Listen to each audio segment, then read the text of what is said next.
North Korea के capital Pyongyang city के बीचों बीच दूर से ही नज़र आता ये आलीशान होटल जो दुनिया के किसी भी टॉप लग्जरी 7 स्टार होटल से कम नहीं है। 1080 फीट ऊंचे बादलों को छूते हुए इस होटल में 3000 कमरे मौजूद हैं। लेकिन हैरत की बात यह नहीं है कि ये होटल कितना आलीशान है या इसके अंदर क्या क्या न्यू टेक्नोलॉजी मौजूद है, बल्कि असल हैरान करने वाली बात तो ये है कि पिछले कई सालों से ये होटल बिल्कुल अकेला खड़ा है, जिसमें पिछले 32 सालों से एक भी गेस्ट दाखिल नहीं हुआ। 750 मिलियन डॉलर्स खर्च करने के बावजूद आखिर क्यों इस होटल में कोई गेस्ट जाना पसंद नहीं करता, और कैसे इस होटल की वजह से पूरे नॉर्थ कोरिया की इकॉनमी क्रैश कर गई थी। आइए इन सब सवालों के जवाब जानते हैं ओके इन्फॉर्मेटिव टीवी की आज की इस छोटी सी वीडियो में।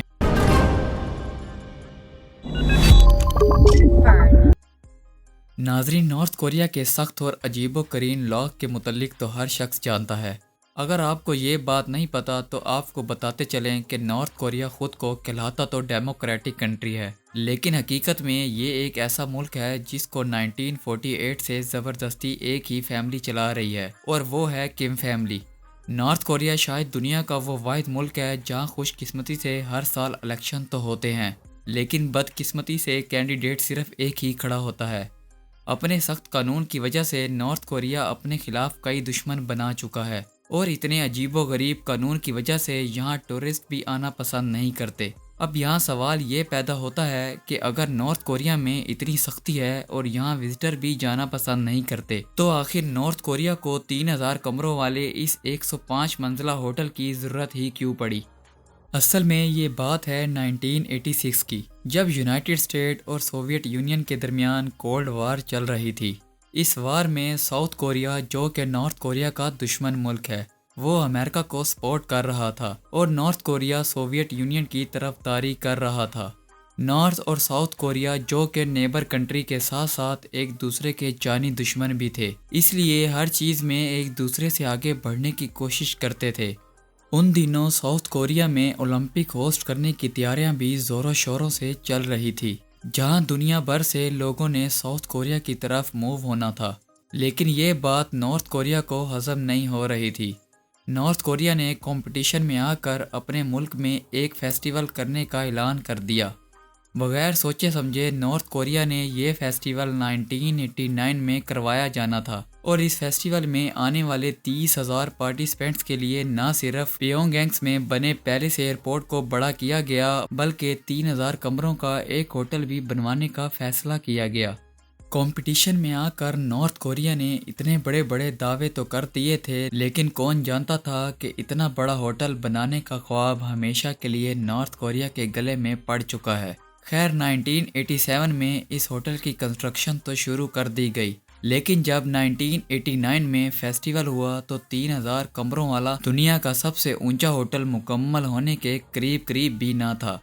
दुनिया भर में बदनामी के डर से नॉर्थ कोरिया ने ऐलान किया कि टेक्निकल मसलों की वजह से कंस्ट्रक्शन स्लो हो रही है, और साथ ही होटल की नई ओपनिंग डेट के बारे में भी आगाह कर दिया।